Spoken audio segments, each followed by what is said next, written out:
Welcome students again to my class Takshashila tutorial. आज एक नया क्लास के साथ मैं यहाँ पे उपस्थित हूँ। आज होगा मैथ का क्लास। बहुत बच्चों का डिमांड था, सर मैथ का कुछ कराइए, साइंस का तो हो गया, इंग्लिश का भी, ग्रामर का हो गया, अब मैथ का। तो मैथ का क्लास कराते हैं, लेकिन देखते हैं इससे पहले थोड़ा सा डिस्कशन कर लेते हैं। और बच्चों ये मत भूलना सब्सक्राइब करने के लिए और लाइक करने के लिए और शेयर करने के लिए, ताकि उन बच्चों के लिए काफ़ी फ़ायदेमंद होगा जिन लोगों को पढ़ने का मौका नहीं मिल रहा है।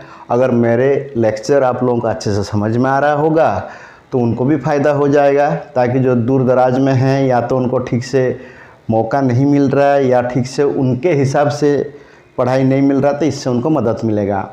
देखिए आज थोड़ा सा हम पीछे जाएंगे। जैसे कि जब आप लोग क्लास 6-7 में थे तो आप लोग छोटा मोटा ग्राफ पेपर में कुछ ग्राफ क्या करते थे, कैसे।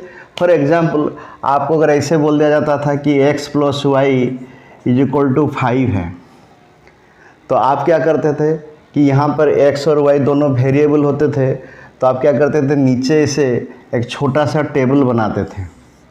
टेबल बनाने के बाद क्या करते थे, यहाँ पर x का और यहाँ पर y का लिखते थे और x और y का अलग अलग वैल्यू आप डालते थे। कैसे, जैसे मान लो x का वैल्यू 0 है, अगर ये x का वैल्यू 0 है मतलब इसको हमें छुपा दिया, तो y का वैल्यू क्या हो गया, 5 हो गया। सिमिलरली अगर y का वैल्यू 0 है तो x का वैल्यू क्या हो जाएगा, अगर y मतलब 0 मतलब मिट गया यहाँ से, तो y का वैल्यू अगर 0 है तो ये 5 हो गया। अगर x का वैल्यू मैंने 2 डाल देता हूँ तो 2 मतलब x इस तरफ आ जाएगा, तो y का वैल्यू क्या हो जाएगा, 5 - 2, पता है इधर प्लस है तो इधर आके माइनस हो जाएगा, तो क्या हो जाएगा 3। या तो हम दूसरे तरीके से बोल सकते हैं कि 2 से कितना मिलाएंगे तो 5 होगा, यानी कि 3। अगर इस टाइप का, अगर इसका वैल्यू मान लो -4 है, कितना, -4, तो y का वैल्यू क्या होगा, यहाँ इमेजिन करो कि -4 + y = अगर 5 है, ये -4 इस तरफ आकर प्लस हो जाएगा, तो y का वैल्यू क्या हो जाएगा, 9 हो जाएगा। अब ये जो निकला, ये क्या निकला, ये जो 0 5 5 0 2 3 -4 9, इसको हम क्या कहते थे, कोऑर्डिनेट। तो हम कैसे लिखते थे इसको, 0 5 5 0 2 3 एंड -4 9, ऐसे करके हम इसका कोऑर्डिनेट लिखते थे। और अब हम क्या करते थे, जब ग्राफ पेपर में हम इसे बनाते थे, चाहे रफ में या ओरिजिनल ग्राफ पेपर में, तो ये तो हमारा 0 है, ये तो आपको पता है, ये मेरा x एक्सिस है, तो x का अपोजिट क्या हो जाएगा, ये मेरा x है, ऊपर की तरफ मेरा y एक्सिस है और नीचे की तरफ क्या है, मेरा y' है। तो x हमेशा पॉजिटिव है, प्रीवियस क्लास में ये बताया था, x हमेशा पॉजिटिव है एंड x' हमेशा नेगेटिव है, एंड y मेरा पॉजिटिव है, y' हमारा नेगेटिव है। यहाँ पर 0 5 है, हम ऐसे करते थे 1 2 3 4 5 6 ऐसे करके, और इस तरफ क्या 1 2 3 4 5 6 लाइक दिस। और नीचे की तरफ इस तरफ अगर ये 1 है, ये 2 है, ये 3 है, ये 4 है, ये 5 है, 6 है, नेगेटिव में जाएंगे तो क्या हो जाएगा, -1 -2 -3 -4 -5 लाइक दिस। और ऊपर की तरफ 1 2 3 4 5 6, और नीचे की तरफ -1 -2 -3 -4 -5 ऐसे लिखते थे हम।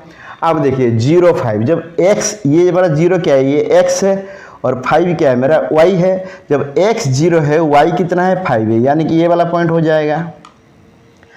अब ये 5 0 मतलब x जब 5 है, y तब 0 है, मतलब कहीं नहीं जाएगा, ये मेरा x है, ये मेरा y है, तो ये मेरा ये पॉइंट हो जाएगा।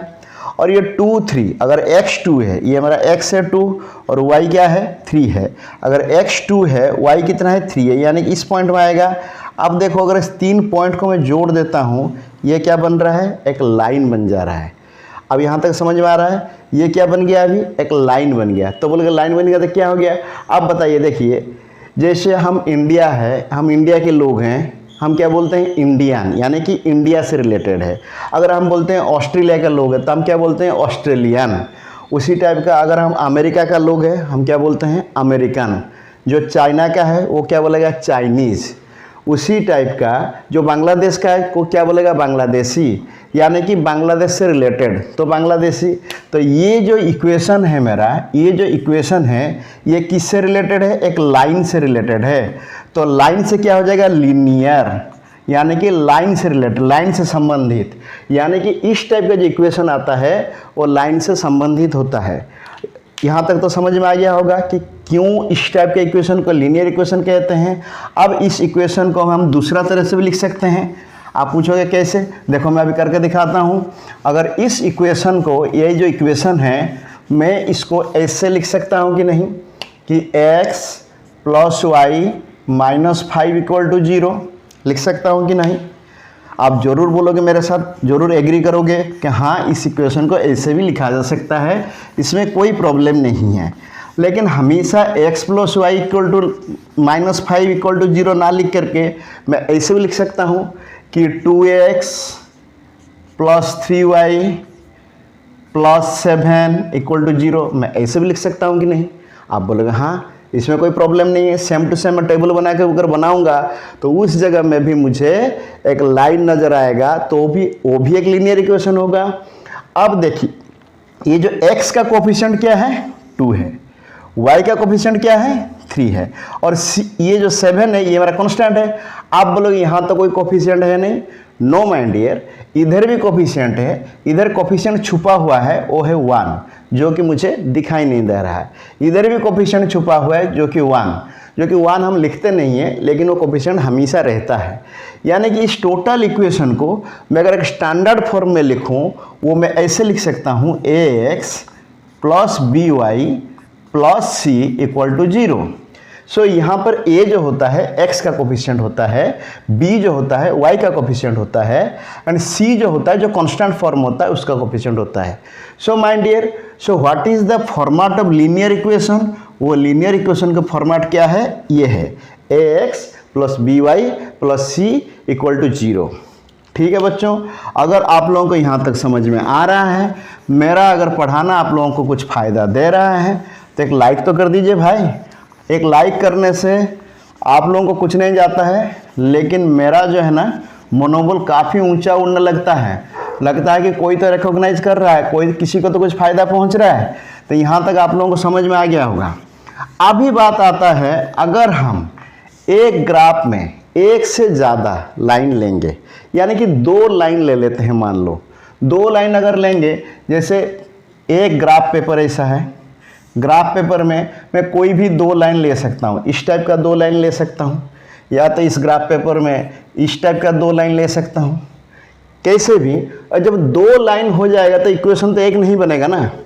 जब 2 लाइन हो जाएगा, अगर मैं एक को लिखता हूँ ax + by + c = 0, आप बोलोगे जो 2 लाइन हो जाएगा तो अगर दोनों को मैं सेम फॉर्मेट में लिखूंगा तो परेशानी हो जाएगी। उस केस में मुझे क्या करना पड़ेगा कि इधर भी मुझे लिखना पड़ेगा ax + by + c = 0, लेकिन यहाँ पर ये 2 अलग अलग लाइन बनेगा।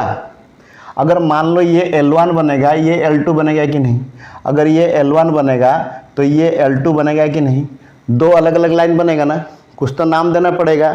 तो इस कंडीशन में मुझे क्या करना पड़ेगा, इसको ax by c ना लिख करके a1x b1y and c1 a2x b2y and c2 लिखना पड़ेगा। अब तक तो समझ में आ गया होगा कि क्यों मुझे a1 a2 b1 b2 and c1 c2 मुझे लिखने में मजबूर हो गया मैं, क्योंकि भाई 2 लाइन है, दोनों का अगर नाम सेम हो जाएगा so it will create a lot of confusion और हम आगे कहीं पे नहीं पहुंच पाएंगे। समझ में आ रहा है, यहाँ तक तो समझ में आ गया होगा। अब मुझे बताओ, अगर आपको मैं 2 लाइन दूं, राइट, अगर एक लाइन में देता हूँ L1 और एक दूसरा लाइन देता हूँ L2, ये 2 लाइन के बीच में क्या क्या रिलेशन बन सकता है, क्या क्या रिश्ता बन सकता है। देखो माय डियर, ये 2 लाइन के बीच में ज़्यादा से ज़्यादा केवल और केवल 3 रिश्ता बन सकता है। आप पूछोगे 3 रिश्ता क्या, या तो 2 लाइन एक दूसरे को, दोनों स्ट्रेट लाइन है, कोई एक पॉइंट में इंटरसेक्ट करेंगे, यानी कि दोनों लाइन कहीं ना कहीं एक ही पॉइंट में कट कर सकते हैं। एक से ज़्यादा पॉइंट में इस टाइप का अगर जाएगा तो कट नहीं कर सकता। अगर दोनों एक दूसरे को काट रहे हैं तो एक ही पॉइंट में कट कर सकते हैं, ये कंडीशन बन सकता है। दूसरा कंडीशन क्या है, एक लाइन का ऊपर दूसरा लाइन हमेशा सटा होकर के रहेगा, राइट। और तीसरा कंडीशन क्या है कि दो लाइन कभी भी जिंदगी में मीट नहीं करेंगे। जैसे कि रेलवे ट्रैक होता है ना, दो लाइन जो जाता है वो कभी भी एक दूसरे लाइन का आसपास आ ही नहीं सकते हैं। They will always maintain a constant distance between the two lines. अच्छा, इस केस में मान लो ये L1 है और ये L2 है, इसका अंदर भी दो लाइन छुपा हुआ है। बड़ा वाला मान लो L1 है, अंदर वाला L2 है। यहाँ पर भी मान लो ये L1 है और ये L2 है।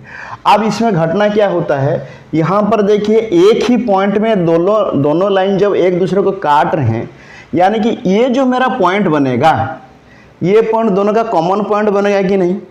तो इस कॉमन पॉइंट को हम क्या बोलेंगे, जो सॉल्यूशन निकलेगा, इस पॉइंट में दोनों लाइन जो कट कर रहे हैं यानी कि एक ही सॉल्यूशन मिला है हमको। और इस जगह में क्या हो रहा है, ये जो लाइन है एक दूसरे के ऊपर पता नहीं कितने पॉइंट में एक दूसरे के ऊपर इंटरसेक्ट, मतलब एक दूसरे के ऊपर लगे हुए हैं। तो इसको हम क्या बोलेंगे, कोलिनियर लाइन। इसको हम क्या बोलेंगे, कोलिनियर। कोलिनियर कोलिनियर मतलब कई सारे पॉइंट में एक दूसरे का हिस्सेदारी है। और इसको हम क्या बोलेंगे, इंटरसेप्टिंग लाइन। ठीक, इसको हम क्या बोलेंगे, इंटरसेप्टिंग लाइन। एक दूसरे को काट रहे हैं, इंटरसेप्टिंग लाइन। और ये जो दोनों लाइन होंगे ये एक दूसरे को कभी भी मीट नहीं करेंगे, तो यानी कि इनका बीच में कभी भी कोई कॉमन पॉइंट कभी नहीं आ सकता है। तो इसको हम क्या बोलेंगे, पैरेलल लाइन। ठीक है, इसको हम क्या बोलेंगे, पैरेलल लाइन। अब देखिए ये L1 L2 है, तो इन दोनों, इस इक्वेशन से हम इस लाइन का बीच में क्या रिश्ता है कैसे पता चलेगा। अगर हमारा A1/A2 is not equal to B1/B2 है, तो इस केस में ये दो लाइन जो है एक ही पॉइंट में इंटरसेक्ट करेंगे। ठीक, और इस केस में क्या हो जाएगा, A1/A2 is equal to B1/B2 is equal to C1/C2 अगर हो रहा है तो ये क्या हो जाएगा, कोलिनियर हो जाएगा। एक दूसरे के साथ बहुत सारा पॉइंट में एक दूसरे को मैच करेंगे। और पैरेलल का कंडीशन क्या है, A1/A2 is equal to B1/B2 is not equal to C1/C2।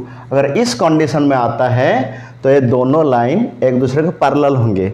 इसका पर एक आध क्वेश्चन हम करके देख लेते हैं जो आप लोगों का बुक में दिया हुआ है इस प्रिंसिपल का ऊपर।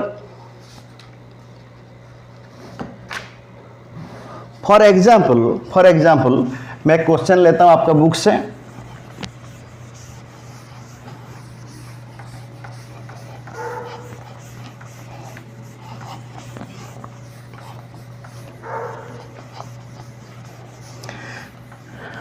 आपका बुक में एक क्वेश्चन है 5x - 4y 5x - 4y + 8 = 0। दूसरा इक्वेशन है 7x + 6y - 9 = 0। अब देखिए दोनों इक्वेशन आपको मिल गया। अगर इस फॉर्मेट में हम देखेंगे, अगर इस फॉर्मेट इसलिए मैंने मिटाया नहीं था, अगर इस फॉर्मेट में देखेंगे तो A1 मेरा क्या हो जाएगा, A1 हो जाएगा 5, B1 क्या हो जाएगा, आप बोलोगे यहां तो प्लस है यहां माइनस है, क्या करें भाई, नॉट टू बी कंफ्यूज्ड। ये जो B1 है यहां पर एक कोफिशिएंट मुझे -4 को पकड़ना पड़ेगा। एंड C1 मेरा क्या है, C1 मेरा 8 है। अब दूसरे वाला लाइन को देखते हैं। सो A2 मेरा क्या है, 7 है, B2 मेरा क्या है, 6 है, और C2 मेरा क्या है, सेम कंडीशन जो यहाँ पर हुआ था, B2 मेरा -9 है। अब देख लेते हैं जो पहला कंडीशन क्या था मेरा, A1/A2 is not equal to B1/B2 हो रहा है कि नहीं, पहले वहीं पे चेक कर लेना है। आपको क्या करना है, A1/A2 B1/B2 पहले यहीं पे चेक कर लेना है। अगर ये दोनों इक्वल नहीं है तो आगे बढ़ने की जरूरत ही नहीं है। अगर ये दोनों इक्वल है तब जाकर के आपको C1 C2 को देखना पड़ेगा। थोड़ा सा बुद्धि लगाना, स्मार्ट वर्क करना है, नहीं तो आप क्या कर रहे हो C1/C2 तो निकाले जा रहे हो, पता चला कि लाइन जो है पहले से ही काम खत्म हो गया। अब A1/A2 = B1/B2 हो रहा है कि नहीं? देखो A1 कितना है मेरा 5, A1/A2 कितना है 7, B1 कितना है मेरा -4, B2 कितना है 6। ये तो दिख ही रहा है, ये प्लस हो गया है, ये वाला मेरा प्लस है, ये माइनस है, ये कभी भी इक्वल हो नहीं सकते हैं। So they are not equal, that means they are intercepting at a point, और उनका सॉल्यूशन एक ही निकलेगा। तो इस टाइप का आप लोग और प्रैक्टिस कीजिएगा। अगर नहीं कर पाओगे तो कमेंट सेक्शन में मुझे कमेंट कर कर बताओगे, तो नेक्स्ट क्लास में इस चैप्टर का जितने भी क्वेश्चन हैं मैं सारे का सॉल्यूशन यहाँ करके दिखा दूंगा। लेकिन आप लोग अगर खुद से कोशिश करोगे तभी अच्छा है, खुद से दिमाग लगाओ, मेहनत करो। अगर नहीं आएगा तो मैं आपको वादा करता हूँ आप लोग मुझे कमेंट में पूछोगे, चाहे इंडिविजुअल क्वेश्चन हो चाहे पूरा क्वेश्चन हो, मैं सारे करके पूरा चैप्टर भी करके दिखा सकता हूँ। आई थिंक यहाँ तक आप लोगों को क्लियर हो गया होगा कि दोनों लाइन का बीच में रिश्ता क्या है।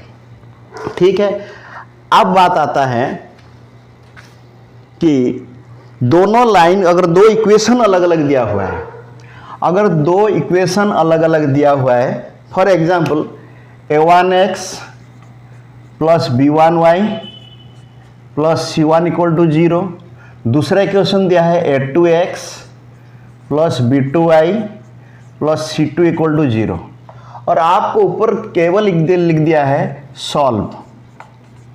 भाई सॉल्व की मतलब क्या है? यहाँ पर सॉल्व की मतलब ये है आपको x का और y का दोनों को वैल्यू फाइंड आउट करना है, x कितना है और y कितना है।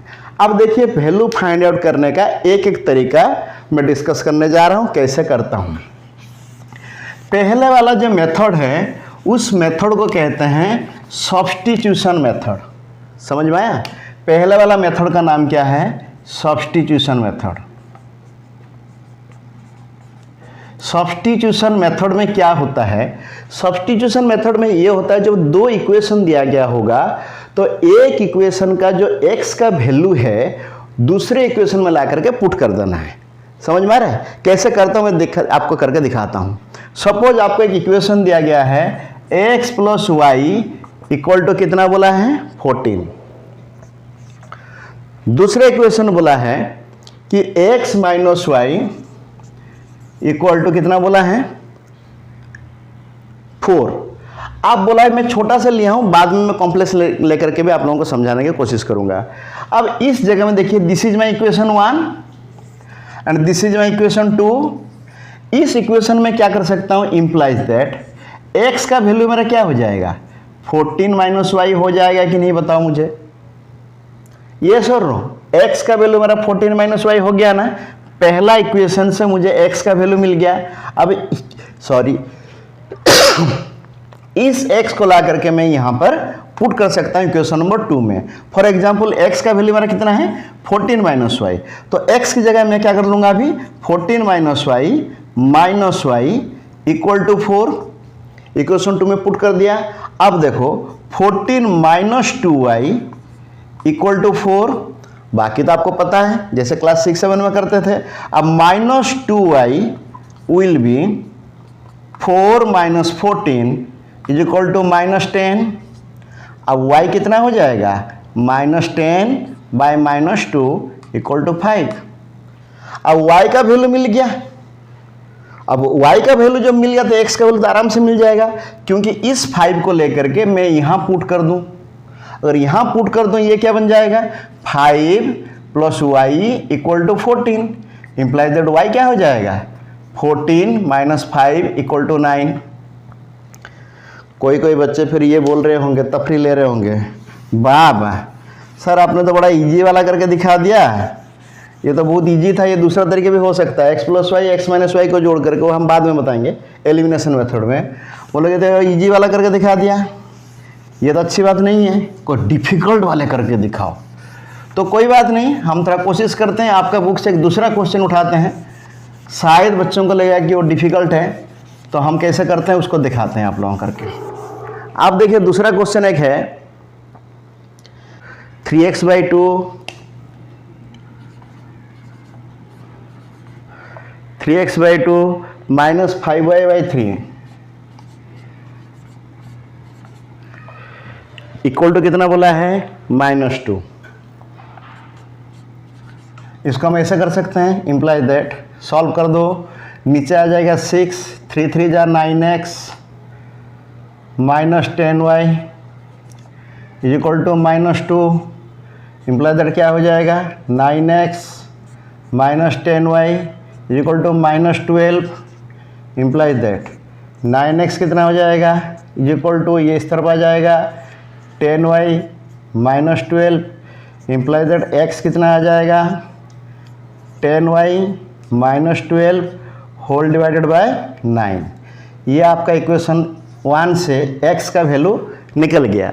अब दूसरा इक्वेशन क्या दिया है, x/3, एक मिनट, दूसरा इक्वेशन दिया है x/3 minus y/2 sorry plus y/2 equal to कितना दिया है, 13/6। अब देखिए इसको क्या करेंगे हम, x की जगह में इसका वैल्यू डाल देंगे, यानी कि 10y, ये इक्वेशन हमारा 2 है, और 2 में x का वैल्यू डाल देंगे 10y minus 12 whole divided by 9 whole divided by 3 plus y/2 equal to कितना हो गया, 13/6। अब देखो ये क्या हो जाएगा, 10y minus 12 whole divide bye 27 हो जाएगा कि नहीं, plus y/2 is equal to 13/6। अब इसको ऊपर करते हैं, नीचे तो जगह है नहीं, दिखाई दे रहा है कि नहीं। अब देखो ऊपर अगर करेंगे, इन दोनों का एलसीएम क्या आ जाएगा, 54। अब ये 2 इससे मल्टीप्लाई हो जाएगा, 20y माइनस 24, ये इससे हो जाएगा और इससे हो जाएगा, plus 27y is equal to क्या हो जाएगा, 13/6, और ये 6 इससे कट जाएगा, 6 9 जा 54। अब क्या हो गया, 20y 27y 47y is equal to 47y equal to, पहले लिख देता हूँ, -24 इक्वल टू 39 जा 117। अब 47y इक्वल टू क्या हो गया, 117 प्लस 24 इज इक्वल टू 141, ठीक। अब y कितना हो जाएगा, 141/47 इक्वल टू 3। यहाँ तक बात समझ में आ गया होगा आपको। तो y मिल गया, अब y मिल गया तो इसको y का वैल्यू x में डाल दो इक्वेशन में, जैसे प्रीवियसली डाला था, फिर आपको मिल जाएगा। तो इसमें हम करेंगे तो वीडियो ज़्यादा लेंदी हो जाएगा। आप y के वैल्यू को कोई भी इक्वेशन में डाल दो, आपको x मिल जाएगा, ठीक। अब आते हैं दूसरा मेथड। दूसरा मेथड क्या होता है, ये तो सब्स्टिट्यूशन मेथड हो गया। दूसरा मेथड को कहते हैं एलिमिनेशन मेथड। अब ये एलिमिनेशन मेथड क्या होता है,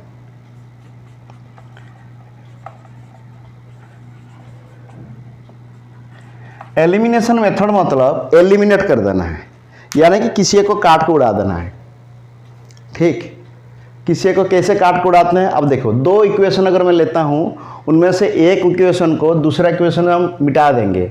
फॉर एग्जांपल जैसे पहला क्वेश्चन हमने किया था, जैसे आपका दिया है x + y equal to 14, x - y equal to 4, ऐसे दिया है ना भाई। अब अगर मैं दोनों को जोड़ देता हूँ, ये दोनों y कट जाएगा कि नहीं बताओ, +y और -y। तो यहाँ पर क्या हो जाएगा, 2x इज इक्वल टू 18। अब x इज इक्वल टू कितना हो जाएगा, 9, और x का वैल्यू यहाँ डाल दो। x का अगर यहाँ डाल दूंगा तो क्या हो जाएगा, 9 + y इक्वल टू 14। तो y कितना हो जाएगा, 14 से 9 जाएगा तो 5। प्रीवियसली भी सब्स्टिट्यूशन मेथड में भी वही निकला था, और इस मेथड में देखो वही निकला।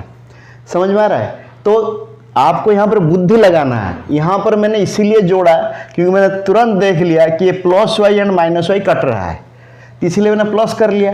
कोई जगह में हमको माइनस भी करने को पड़ेगा। अब देखो मैं कैसे करके दिखाता हूँ आप लोगों को।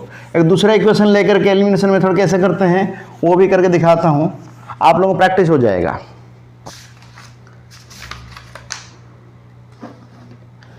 फॉर एग्जाम्पल जैसे लिखा है 3x, एक इक्वेशन आपका बुक में दिया हुआ है 3x minus 5y minus 4 equal to 0। इसको मैं ऐसे लिख सकता हूं नहीं, 3x minus 5y equal to 4, ये मेरा इक्वेशन 1 बन गया। अब दूसरा इसमें इक्वेशन दिया हुआ है 9x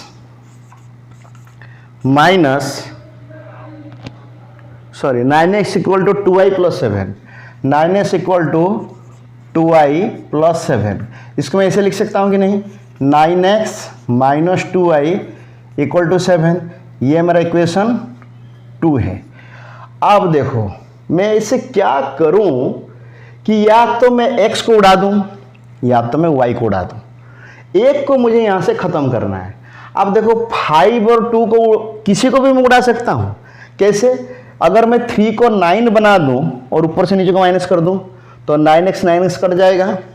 या तो 5 को 2 बना दो, 5 को 2 तो नहीं बना सकता, तो 5 को 10 बना दूं फिर इसको 10 बना दूं। इसमें मुझे डबल काम करना पड़ेगा, क्योंकि मुझे 5 को पहले 10 बनाना पड़ेगा, 2 को फिर 10 बनाना पड़ेगा, फिर मुझे एलिमिनेट करना पड़ेगा। उससे बेहतर क्यों ना ये करूं कि इक्वेशन 1 में मैं 3 मल्टीप्लाई कर दूं, 3 मल्टीप्लाई कर दूं। स्मार्ट वर्क है। मैं चाहूं तो इसको भी कर सकता हूं। इसमें मैं क्या करूं, इक्वेशन 1 में अगर 2 मल्टीप्लाई कर दूं तो ये 10 हो जाएगा, और इक्वेशन 2 में मैं 5 मल्टीप्लाई कर दूं तो ये 10 हो जाएगा। लेकिन इसमें मुझे डबल मल्टीप्लाई करके फिर काम करना पड़ेगा। मैं करके भी दिखा दूंगा, देख लेना। इक्वेशन 1 में अगर 3 मल्टीप्लाई कर दूं तो क्या बन जाएगा हमारा, 3x क्या बन जाएगा, 9x बन जाएगा, और 5y क्या बन जाएगा, 15 माइनस 15y बन जाएगा, और 3 इससे भी मल्टीप्लाई हो जाएगा तो क्या बन जाएगा, 12, राइट। अब इक्वेशन 2 जो है उसको वैसे ही रहने देता हूं मैं, इक्वेशन 2 को वैसे रहने देता हूं तो 9x को 9x रह जाएगा, माइनस 2y को माइनस 2y रह जाएगा, और जैसे 7 को 7 रह जाएगा। अगर ऊपर से नीचे को मैं माइनस करूं, अगर ऊपर से नीचे को माइनस करूं 9x और 9x मेरा कट जाएगा। और कट जाने के बाद क्या हो जाता है, माइनस 15y माइनस 2y, तो क्या बचेगा, minus 13y is equal to 12 से 7 जाएगा तो कितना बचेगा, 12 से 7 जाएगा तो 5 बच जाएगा। सो y का वैल्यू क्या हो जाएगा, माइनस 5/13। आई थिंक यहाँ समझ में आ गया होगा आप लोगों को, इसमें कोई प्रॉब्लम नहीं होना चाहिए, ठीक है।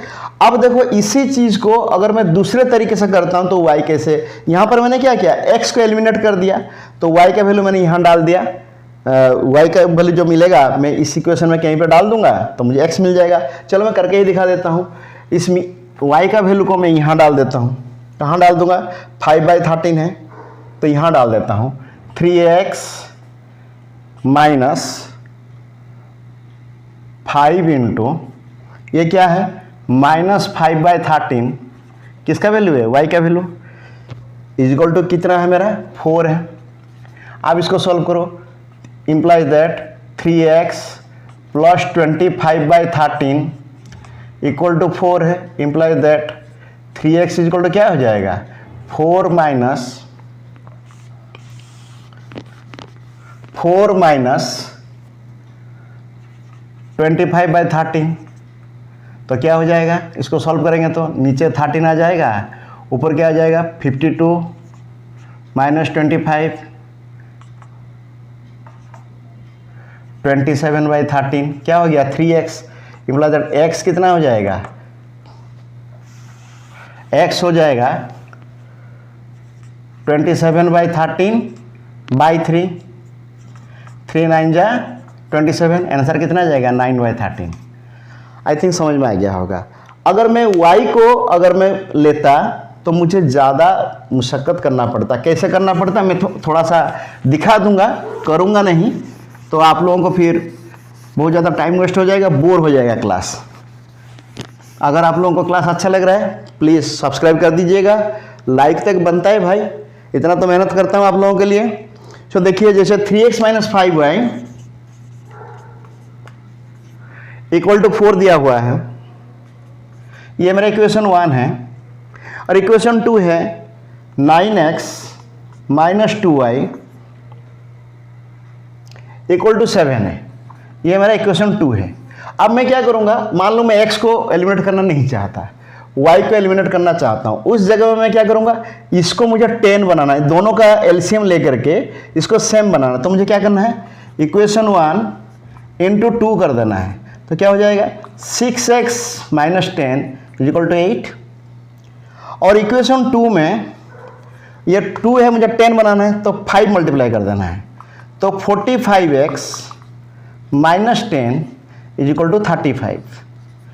देखो दोनों में मुझे मल्टीप्लाई करना पड़ा, वहाँ पे एक में करना पड़ा था, फिर मुझे माइनस करना है, फिर जैसे करना था वैसे मुझे करना पड़ेगा, जो मैं अभी करना नहीं चाहता। यहाँ तक आप लोगों को समझ में आ गया होगा, अंडरस्टूड। अब जो है तीसरा मेथड को कहते हैं क्रॉस मल्टीप्लिकेशन मेथड। पहला मेथड मैंने क्या बताया, सब्स्टिट्यूशन मेथड बताया। सेकंड मेथड क्या बताया मैंने, एलिमिनेशन मेथड बताया। तीसरा मेथड क्या बताना जा रहा हूं, क्रॉस मल्टीप्लिकेशन मेथड। अब देखो ये कैसे बनता है। देखो cross multiplication method name itself indicate that ये क्रॉस मल्टीप्लिकेशन मेथड है।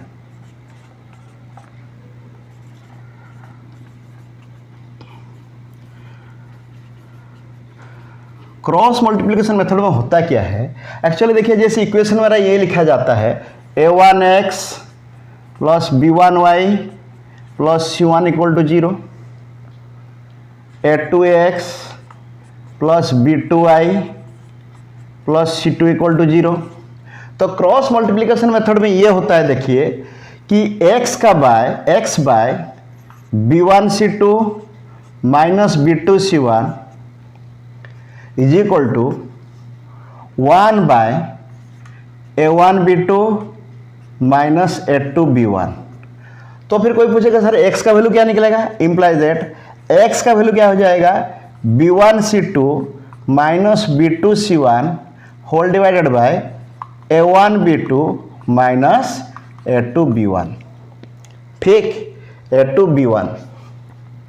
सिमिलरली अगर मैं y का वैल्यू निकालूं, y का वैल्यू क्या आ जाएगा, c1 a2 minus c2 a1 whole divided by a1 b2 minus a2 b1।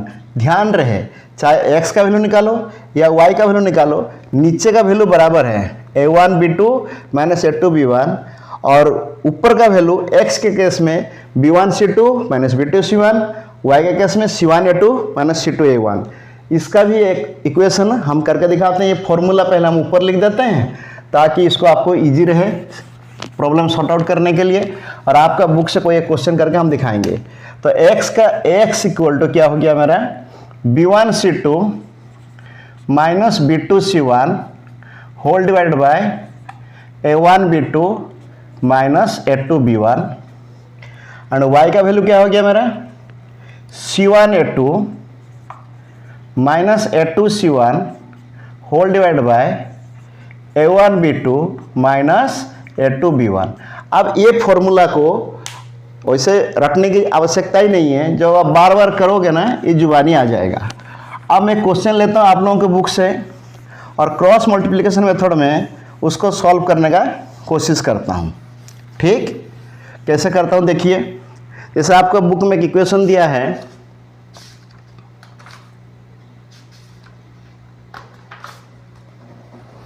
For example x minus 3y, दो क्वेश्चन करके दिखाऊंगा। x minus 3y minus 3 equal to 0, एक इक्वेशन है। दूसरा इक्वेशन है 3x minus 9y minus 2 equal to 0। अब यहाँ पर देखिए a1 क्या हो गया मेरा, 1 है, b1 क्या हो गया मेरा, -3 है, c1 क्या हो गया मेरा, -3। ऐसे लिख लेना है ताकि जब आप करोगे तो आपको कन्फ्यूजन ना हो। एक भी मिस्टेक हो जाएगा ना, पूरा मिस्टेक हो जाएगा। प्लस की जगह माइनस हो गया तो पूरा गैप के खेल खत्म। अब a2 का वैल्यू क्या है, यहाँ पर 3 है, b2 का वैल्यू क्या है, -9 है, और c2 का वैल्यू क्या है मेरा, -2 है। अब मैं x का वैल्यू डाल के देखता हूँ। देखिए x का वैल्यू क्या है मेरा, b1c2 आपको ऐसे बार बार बच्चों जैसे -3 इंटू -2 लिखने की जरूरत नहीं है। b1c2 दिख रहा है, b1 - 3 ये c2 कितना हो गया 6 माइनस b2c1 ये दोनों भी माइनस माइनस क्या हो जाएगा, प्लस हो जाएगा, तो फिर माइनस हो जाएगा।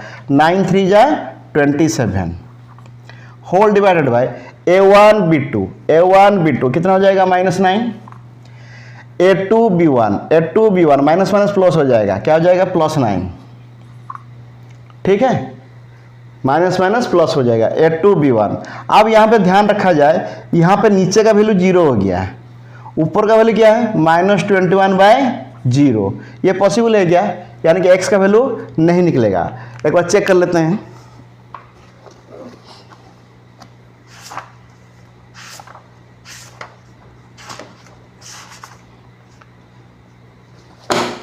तो बुक में भी आपको वही दिया है कि कोई सॉल्यूशन नहीं निकलेगा, समझ में आया। एक दूसरा कोई अगर x का सॉल्यूशन नहीं निकला तो y का देख लेते हैं। y का क्या कंडीशन बन रहा है, y का वैल्यू क्या है c1 a2, c1 कितना है भाई -3, a2 कितना है 3, तो कितना हो जाएगा -9, c1 a2 minus c2 a1 minus minus plus हो जाएगा, कितना हो जाएगा +2 whole divide by a1 b2। ये भी तो a1 b2 तो दोनों जगह में कॉमन है, इसका नीचे भी 0 आ जाएगा, करने की जरूरत ही नहीं है। तो x और y दोनों यहाँ पर अनडिफाइंड हो जाएंगे। आई थिंक आप लोगों को समझ में आ गया होगा। अब एक दूसरा इक्वेशन लेते हैं जिसका वैल्यू निकल सके। आप लोगों बोलोगे कि सर ये तो बहुत इजी में मार दिए, क्योंकि नीचे तो 0 आ गया तो आपको आसान हो गया, आगे कुछ करने की जरूरत नहीं पड़ी। तो ठीक है, मैं एक थोड़ा सा डिफिकल्ट क्वेश्चन एक करके दिखाता हूँ। डिफिकल्ट मतलब जो थोड़ा सा हो पाएगा। For example 8x + 5y plus 9 दिया हुआ है आपका बुक में। 8x + 5y = 9 दिया हुआ है, तो इक्वेशन क्या बन जाएगा 8x + 5y - 9 = 0। ये पहला इक्वेशन बन गया। दूसरा इक्वेशन बोला है 3x + 2y = 4 बोला है, तो इसको सॉल्व करेंगे तो क्या हो जाएगा 3x + 2y - 4 = 0। जैसे प्रीवियस में किए तो वैसे ही करना पड़ेगा। a1 का वैल्यू क्या है भाई 8 है, b1 का वैल्यू क्या है 5 है, c1 का वैल्यू क्या है -9 है, इधर a2 का वैल्यू क्या है 3 है, b2 का वैल्यू क्या है 2 है, c2 का वैल्यू क्या है -4 है। अब हम x निकालते हैं।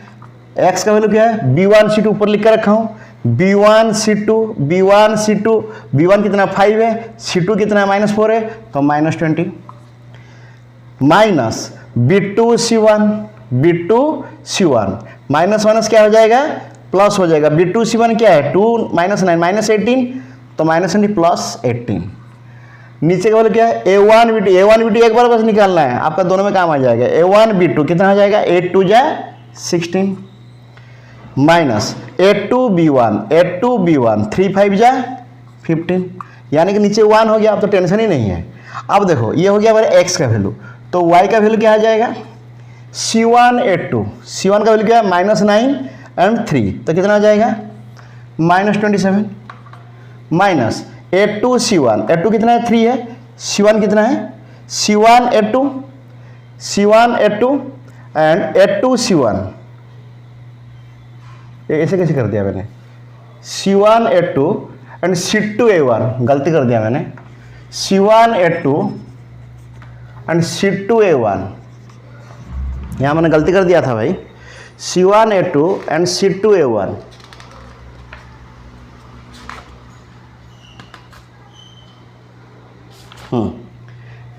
c1 a2 and c2 a1। c2 का कितना है -4 है और a का वैल्यू क्या है, a का वैल्यू क्या है 8 है, तो -32 माइनस माइनस +32, और नीचे तो वही मुझे लिखना पड़ेगा 16 - 15, ठीक है।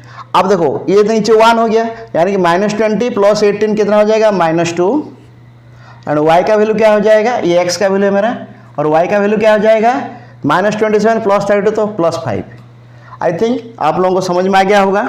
यहाँ थोड़ा सा मिस्टेक हो गया तो देख लीजिएगा, मैंने इसको करेक्ट कर दिया है। अब यहाँ तक क्लियर है।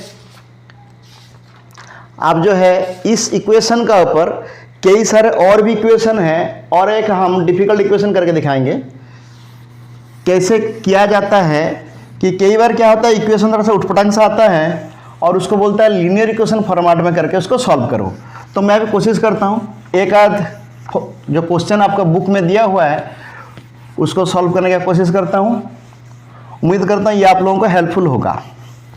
जैसे एक इक्वेशन दिया हुआ है आपका 3.6 में पहला क्वेश्चन जो है 1/2x plus 1/3y is equal to 2 दिया हुआ है। और दूसरा इक्वेशन दिया हुआ है 1/3x plus 1/2y is equal to 13/6 दिया हुआ है। अब मुझे क्या करना है, देखिए मुझे ये करना है कि left 1/x is equal to u and 1/y equal to v। तो ये मेरा इक्वेशन 1 है और ये मेरा इक्वेशन 2 है। अब ये इक्वेशन 1 क्या बन जाएगा, इक्वेशन 1 क्या बन जाएगा, देखो 1/x से u डाल दूं तो u/2 और ये 1/y तो मेरा v है plus v/3 is equal to 2 है। अब इसको सॉल्व करो, इंप्लाई दैट क्या बन जाएगा, नीचे बन जाएगा 6 3u plus 2v is equal to 6, imply that 3u plus 2v, sorry ये 2 है, इज इक्वल टू क्या बन गया 12। ये हमारा इक्वेशन 1 बन गया। अंडरस्टूड। अब दूसरे इक्वेशन का आते हैं। इस इक्वेशन में क्या हो जाएगा, u/3 plus v/2 is equal to 13/6। अब इसको सॉल्व करो, नीचे क्या आ जाएगा 6 2u plus 3v is equal to 13/6। दोनों साइड से 6 कैंसिल हो जाएगा, इंप्लाई दैट क्या बन जाएगा 2u plus 3v is equal to 13। ये मेरा इक्वेशन 1 2 था ना, ये 3 बन गया और ये इक्वेशन मेरा 4 बन गया।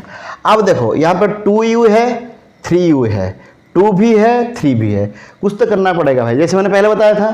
अब 2 और 3 का एलसीएम क्या है 6 है, मुझे किसी भी तरह इसको 6 बनाना है।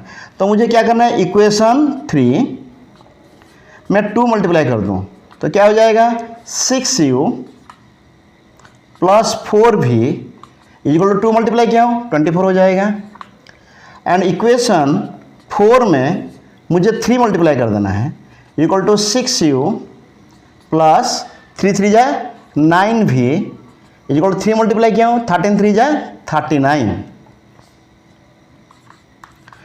अब जब ये माइनस करूँगा, इसको अगर माइनस कर दूँ 6u तो खत्म हो गया, 4v से 9v जाएगा तो -5v इज इक्वल टू 39 से 24 चला गया तो कितना हो जाएगा -15। यानी कि v कितना हो जाएगा मेरा -15 बाय -5 इज इक्वल टू 3। यहाँ तक दिख रहा है कि नहीं मुझे नहीं पता, कोई बात नहीं, यहाँ देख लीजिएगा। तो इसमें ऊपर लिख देता हूँ, नहीं तो दोबारा शायद दिख नहीं रहा है, मैं दोबारा यहाँ लिख देता हूँ। यहाँ तक तो दिख रहा होगा। मैंने क्या किया, इक्वेशन 3 में 2 मल्टीप्लाई कर दिया तो क्या हो गया मेरा 6u plus 4v is equal to 24 बन गया अभी। एंड इक्वेशन 4 में मैंने क्या कर दिया 3 मल्टीप्लाई कर दिया तो ये भी मेरा बन गया 6u plus 9v is equal to क्या बन गया 39। अब ऊपर से नीचे को माइनस जब कर दूंगा 6u तो कट गया, 4v से 9v जाएगा, 4v से 9v जाएगा तो -5v इज इक्वल टू 24 से 13 जाएगा तो -15। So v is equal to -15 by -5 equal to 3। इतना तो समझ आ गया होगा आपको। अब v का वैल्यू को ला करके मैं जो इक्वेशन बनाया था उसमें अगर डाल दूं तो मेरा मामला क्लियर हो जाएगा। जैसे ये बनाया था v का वैल्यू, समझ में, v का वैल्यू अभी रहने देते हैं। अब देखिए 3u plus 2v is equal to 12 है, यानी कि 3u plus 12 into 3 is equal to 12, यानी कि 3u plus 36 is equal to 12, यानी कि 3u इज इक्वल टू 36 इस तरफ आ जाए, कितना आ जाएगा -24, और u का वैल्यू कितना आ जाएगा -24/3 इज इक्वल टू -8। अब देखिए, आप बोले u भी तो निकल गया, x और y तो निकला नहीं।